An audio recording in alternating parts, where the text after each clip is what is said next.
Availability and not availability. Jared Coe's the only one for sure right now that will play that didn't last week, and then go from there. Dejon Wilson had listed as back spasms coming into the season. Is he done playing football, or do you expect him back at some point? He's still working on everything. When you talk to these seniors kind of about their legacy that they're trying to leave here, what kind of things come up, and what kind of things do they need to, or do they want to do in these last 5 games? First of all, they want to win every one of them, and I think they've seen how the program has improved since they've got here, and they like.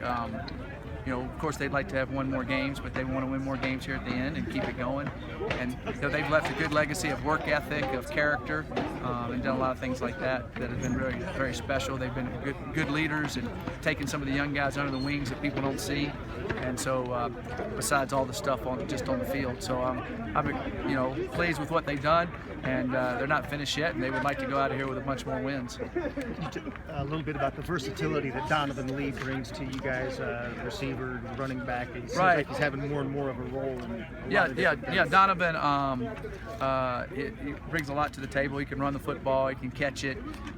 He understands, receiver routes out when he lines up out there, so you can move him around. He also can play tailback in the eye. He can play running back in the halfback type spots. So he's able to kind of be a jack of all trades. When you put him in the game, he can be a lot of different spots and execute those spots well. Is he a little more powerful than he looks? I mean, he had a couple of runs. No, he is powerful. He's slippery. Kind of just gives him that loose hip and just kind of gets through him, Injuries and adjustments on defense. Coaches don't like to use injuries as an excuse, but sometimes those injuries are an explanation. The run of injuries that you've had, particularly the inside linebacker spot, is this normal or an abnormal level of injuries, do you think, because you're going to have injuries in a year, right? Yeah, it's abnormal, it hit that one position. So that was like last year, kind of hit safeties all at once. And you don't want it to hit any spot, but you don't want it to just demolish one area. And it kind of, when we had to go with all freshmen in one game, that made it really rough. Right. And then getting Kenneth back last week, Kenneth made a couple plays in the game that people don't know that last week were big plays against us.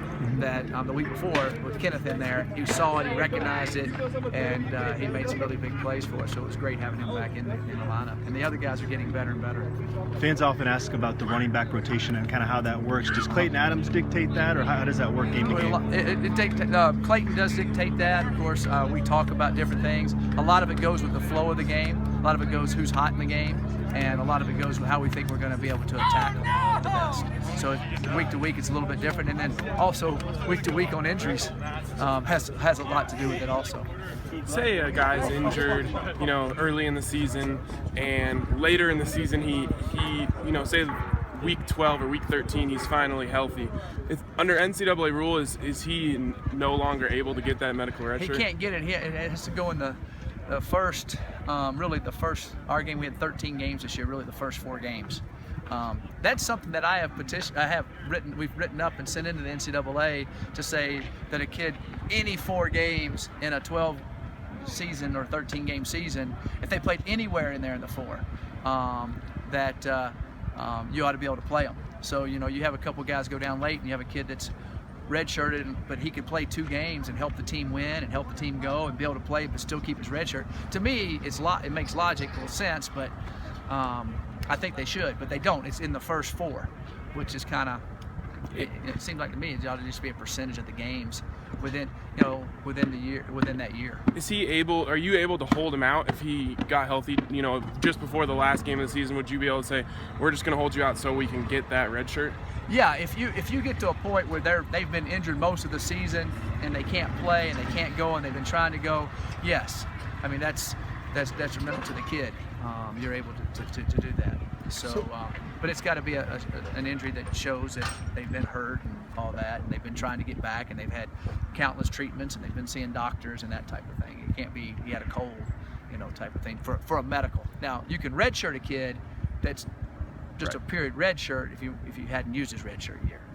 So when you look at this defense, do you look at it and think, man, they've got to play better, or they're playing really well given the injury setbacks and depth setbacks that they've had? Our defense. Yes. You know, we always want them to play better, and you know, we've played really, I think, very good in some pretty long spurts, and then played really bad in some spurts. So we need to be more consistent on some of those areas.